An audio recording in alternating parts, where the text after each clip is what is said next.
Welcome to our channel Parvati's kitchen and vlogs. వీడియోలోకి వెళ్ళే ముందు ఎవరైనా నా ఛానల్ని సబ్స్క్రైబ్ చేసుకొని వాళ్ళు ఉంటే తప్పకుండా సబ్స్క్రైబ్ చేసుకోండి. అలాగే వీడియో నచ్చితే తప్పకుండా లైక్ కూడా చేసేయండి. ఇక లేట్ చేయకుండా వీడియోలోకి వెళ్ళిపోదాం. ఈరోజు నేను సమ్మర్ స్పెషల్ చింత చిగురు పప్పుని ఎలా చేయాలో చూపించబోతున్నాను. తప్పకుండా ఇలా ఒకసారి ట్రై చేసేయండి.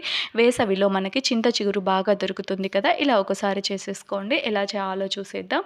ముందుగా కుక్కర్ తీసేసుకొని అందులోకి ఒక 2-3 టైమ్స్ అలా నీట్గా వాష్ చేసేసిన కందిపప్పుని తీసేసుకోవాలి. మీరు కావాలి అనుకుంటే ఒక 20 మినిట్స్ అలా నానబెట్టి వేసేసుకోవచ్చు. లేదు అంటే డైరెక్ట్ అయినా, టైం లేనప్పుడు డైరెక్ట్ అయినా వేసుకోవచ్చు. నేను ఇక్కడ కాసేపు నానబెట్టాను అనమాట. తర్వాత కారంకి తగ్గట్టు ఎండుమిరపకాయలు 10 నుంచి 13 వరకు తీసుకున్నాను. అలాగే కల్లుప్పు కూడా వేసేసాను. మీరు కావాలనుకుంటే పచ్చిమిర్చి అయినా కూడా వేసేసుకోవచ్చు. లేదు అంటే 2 కలిపి అయినా వేసేసుకోవచ్చు అనమాట. పచ్చిమిర్చి, ఎండుమిర్చి. ఇక్కడ 2-3 టమాటాలని నీట్గా వాష్ చేసేసి ఇలా పెద్ద పీసెస్లా కట్ చేసి వేసేసాను.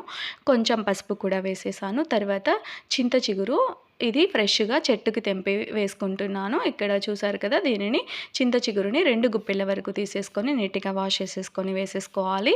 తర్వాత ఇందులోకి తగినన్ని వాటర్ కూడా వేసేసుకోవాలి. వాటర్ ఇక్కడ చూస్తున్నారు కదా, ఇవి మునిగేలా వేసేసుకోవాలన్నమాట. మరి ఎక్కువ వేయకుండా ఇలా వేసేసుకోండి. తర్వాత మూత పెట్టేసి ఒక 3-4 విజిల్స్ వచ్చే వరకు పెట్టాలన్నమాట. తర్వాత బాగా ఉడికిపోయిన తర్వాత, విజిల్ పోయిన తర్వాత మూత తీసేసి ఇందులో వాటర్ ఉన్నాయి కదా, అవి సపరేట్గా ఒక బౌల్లోకి తీసేసుకోవాలి, సపరేట్ చేసేసుకోవాలి. ఎందుకంటే అందులో వాటర్ ఉంటే ఇలా మెదపడం కొంచెం కష్టంగా ఉంటుందన్నమాట. దానికోసం వాటర్ సపరేట్ చేసేసి ఇలా మెదుపుకుంటే ఈజీగా మెదిగిపోతుంది అనమాట. ఇలా పప్పు గిత్తితో అయినా చేసేసుకోవచ్చు, లేదు అంటే మ్యాషర్తో అయినా మ్యాష్ చేసేసుకోవచ్చు.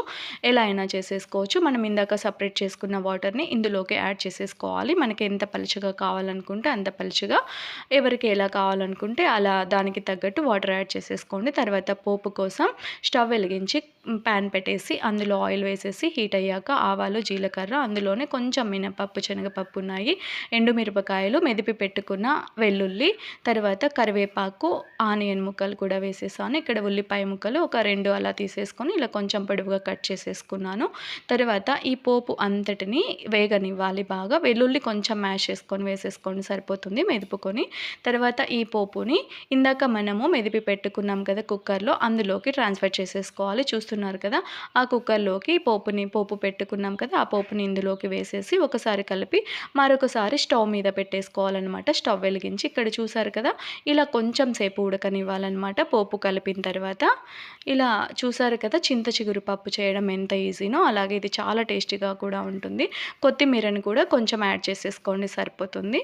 Thank you for watching this video.